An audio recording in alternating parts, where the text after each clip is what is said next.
Good evening, my ducks. Ben here from B&H Motorsport on my project L200 again. And what we're doing on New Year's, wow, we've fitted all the main of the uprated fuel system. I'll take you around there, you can see it in the background there. And we are changing the fuel pump for a stroke pump. Yeah, stroke pump. This is my last resort for my starting issues. If it's not this, it's got to be ECU or injector related. So got a total new fuel system. We even bought an uprated fuel rail from Thailand, and that'll be going on in the next couple of weeks because I'm waiting for a brand new fuel return, as I blanked it off in this system in hoping that it would basically keep up the fuel pressure, but the uprated rail goes back to the stock way of routing back to the tank, so I have to wait for that. If not, we'll spin around and have a look. So here she is, front end off. And so a bit different because I've got a front mount, but as you see, I've got my timing belts all off. And say if this car's not started in 2.5 years or something now, and it's a genuine belt, done nothing, no miles at all. See, it's absolutely brand new. Same with the pulleys, all genuine. So you know, that's good to go really. There she is. There's the original pump, which, you know, I've tried changing suction control valve lots, so that's got the original back on. You see it's painted it red at the time.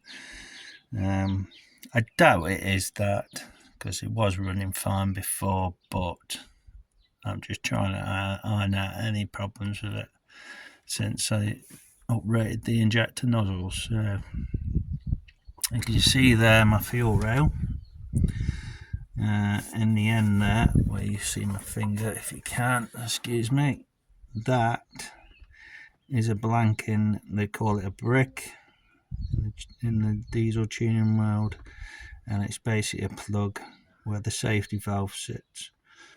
Obviously check through and change sensors. I've got the original delivery valves up there, pressure control valve. Yeah, like I say, just a matter of changing it over. So the next part of the video you'll see that pump in there, and that is my new fuel system. You see it's got a surge tank, feed tank, regulator, which you may find on petrol tuning scene, but they do work on the diesel tuning scene too. Quality fuel filter and the regulator, so that's a bit different to the original. Usually you got a priming pump on the top. This is obviously force fed from the rear with an L44 lift pump. And you see it basically feeds through from the lift pump through filter. It goes into the middle of the tank, out the bottom, so this stores up for fuel and gets pressurized. I'm going to run about 10 psi, which is what generally will come out of a feed pump, and that feeds down to here or feed into the common rail high pressure pump.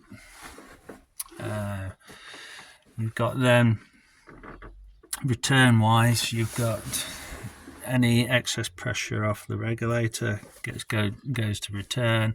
When the tank gets full, same thing, it just returns back through here. This has got to be changed, and these are what I've had left over. You don't get quite enough fittings in the kit, so that's the reason they're red. Nothing, they're all AN6. Same with this one here.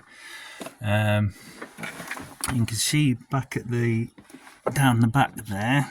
I'm going to point and try to point.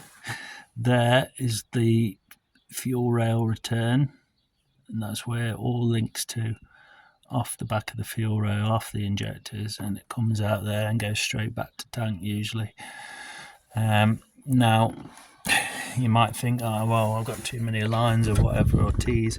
I basically got to put another T in from here so I can tee off back to tank with a similar size line. So I'm going to be using 8mm internal fuel pipe to start with. That matches with AN6, but this ain't going to be AN6 when I finish. It will be AN8, which is around about a 10mm internal, well 11.3mm internal diameter line. So what I forgot to mention is the feed.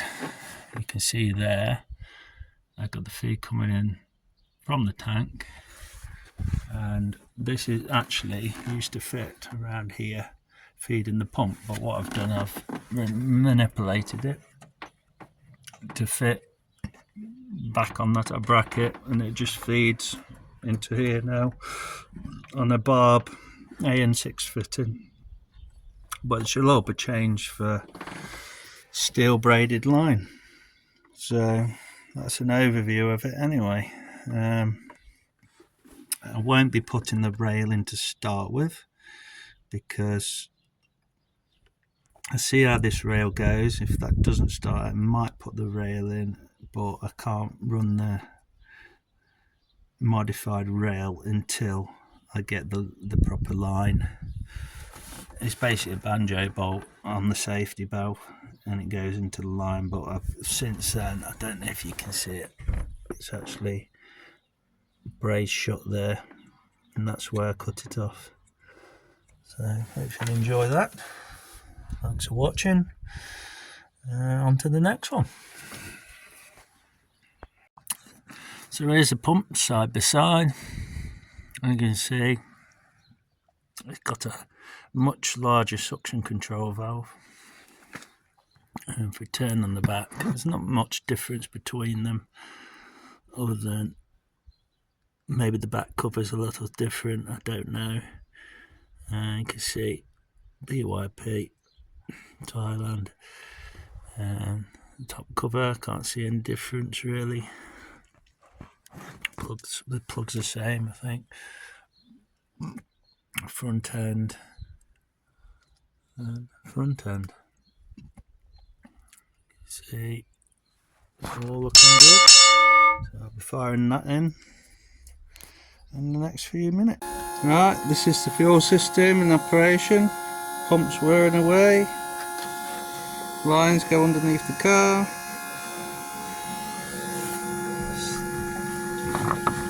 This is quite satisfying. The fuel returning. Pick up, fuel returning.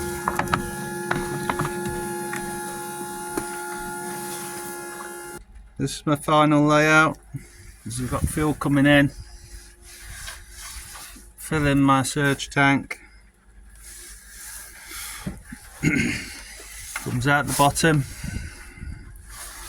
feeds the pump, brand new pump. It's a stroker pump, and out the back of the rail, and then it's obviously getting pressurized, but I'm running nothing at the minute. It's just that's just pump pressure. You can see there, just under 14. So yeah, just under 14, 13.5 psi. Wearing away, and this is the this is the overflow from the valve, and this is the overflow from the top of the tank. So the tank's filling up, it's obviously going back. It's either knocking this off the seat or it's just flowing straight out the surge tank. It's more likely flowing straight out the surge tank. It's the easiest path. There we have it. Nicely supplied. Thanks for watching.